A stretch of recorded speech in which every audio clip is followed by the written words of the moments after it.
अगले दिन B class के स्टूडेंट्स हन के बर्थडे के बारे में बात कर रहे थे। उन्हें भी हन के बर्थडे पार्टी में जाना था, पर उन्हें ये भी पता था कि हन उन्हें इनवाइट नहीं करेगा। अब तो उनके पास एक ही उम्मीद बची थी और वो थी शिया।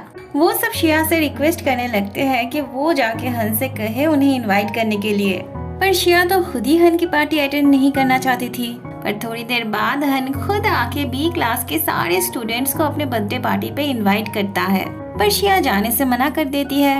हन शिया से पूछता है क्या वो गिफ्ट ना दे पाने की वजह से नहीं आना चाहती, पर उसने तो कल उसे पैसे दिए थे, उन्हीं में से कुछ खर्च करके वो उसके लिए गिफ्ट लाए। हन के शिया को पैसे देने के बाद से सभी हैरान हो जाते हैं और पूरे स्कूल में ये बात फैल जाती है कि हन ने एक पति के जैसे शिया को पैसे दिया था। और यही बात फैलते फैलते जब तक मोशिन के पास आती है तब वो कुछ और ही बन चुकी होती है। मोशिन जो सुनती है वो ये था कि हन अपने बर्थडे पार्टी में शिया को शादी के लिए प्रपोज करने वाला है। वहाँ हन शिया को बार बार ये कहने लगता है कि उसे महंगे गिफ्ट लाने की कोई जरूरत नहीं है, उससे जितना बन पड़े वो उतनी ही लाए। बाद में शिया फेंग शाओ से मिलने आई होती है। बात करते करते शिया की नजर अचानक से ब्लैक बोर्ड पे पड़ती है। उसके चेहरे पे हंसी खिल उठती है। पिछले टाइम जाते वक्त उसने ब्लैक बोर्ड पे जो लिखा था किसी ने उसका रिप्लाई दिया होता है।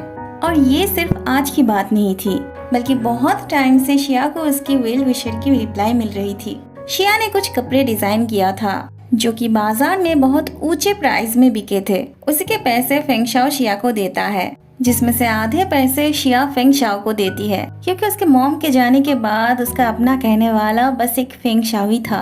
अगले सीन में शिया लिंग के साथ उसके दादी माँ के घर आती है हन के लिए अपने हाथों से एक शर्ट बनाने के लिए। उस तरफ हन भी इन दोनों के आने का इंतजार कर रहा था। वो लिंग से मैसेज करके पूछता है कि वो दोनों कब आ रहे हैं। हन बार बार अपनी घड़ी देख रहा होता है। मैनेजर भी उसे कब से केक काटने के लिए बुला रहे थे, पर हन को कोई जल्दी नहीं थी। उनके बुलाए हुए सारे मेहमान आ चुके थे, पर फिर भी हन को बस उन दोनों का ही इंतजार था, खास करके शिया का।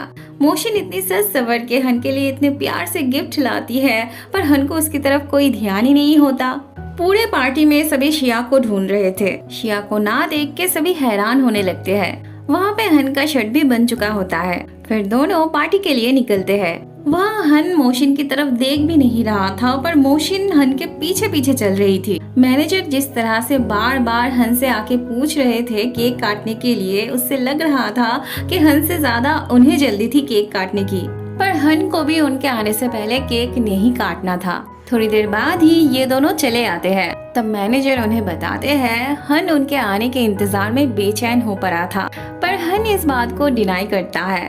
अब जब शिया आ चुकी थी तो हन को भी पार्टी शुरू करने में कोई प्रॉब्लम नहीं थी। वो घर आए सभी मेहमान के लिए एक थैंक यू स्पीच देता है। वो अपने मॉम की तरफ भी ग्रेटफुल होता है। स्पीच देना हो जाता है तो हन शिया की तरफ जाने लगता है और मोशिन भी बिन बुलाए मेहमान की तरह हन के पीछे पीछे आ रही होती है। लिंग हन से कहता है क्या वो शिया से नहीं पूछेगा कि उसने क्या गिफ्ट प्रिपेयर किया है उसके लिए। हन कहता है उसने तो पहले ही कहा था कि वो शिया से कोई भी गिफ्ट एक्सपेक्ट नहीं करता। शिया कहती है अगर उसे नहीं चाहिए तो वो ना ले। थोड़ी देर बाद वानजेन आके ट्रूथ और डेयर खेलने की बात करती है। शिया खेलने से मना करती है तो लिंग उसे मनाने लगता है। ऐसे में हन शिया के हाथों से वो गिफ्ट बॉक्स लेके कहता है उसे जो करना है वो करे। लिंग फिर से शिया को मना के खेलने ले जाने लगता है। बाहर आके भी शिया खेलना नहीं चाहती है तो वानजेन उसके गरीब होने को लेकर टीज करती है। शिया भी वानजेन को मोशिन की नौकरानी कहती है। एट द एंड शिया राजी होती है खेलने के लिए। खेलते खेलते जब शिया की बारी आती है तब वो डियर लेती है और उसका डियर ये होता है कि वहाँ पे मौजूद दो लड़कों में से किसी एक को उसे किस करना था। मोशिन लिंग से शिया को ये मौका देने के लिए कहती है। इसमें लिंग को कोई ऐतराज नहीं था, पूरा का पूरा ही शिया पे डिपेंड करता था। अचानक से वानजेन कहती है लिंग को किस करना कौन सी बड़ी बात है, असली डियरिंग तो वो होता अगर वो हन को किस करती। तब मोशिन वाज लाइक ये क्या कह रही है तू। हन भी कहता है शिया की इतनी हिम्मत नहीं है कि वो उसे किस करे। तब शिया हार मानते हुए ड्रिंक करना चाहती है। ऐसे में हन जब बोरिंग कह के उठने लगता है तब शिया उसकी हाथ पकड़ के खींचती है और उसे अचानक से किस करती है। हन की आंखें तब खुली की खुली रह जाती है, पर थोड़ी देर बाद वो भी अपनी आंखें बंद कर लेता है।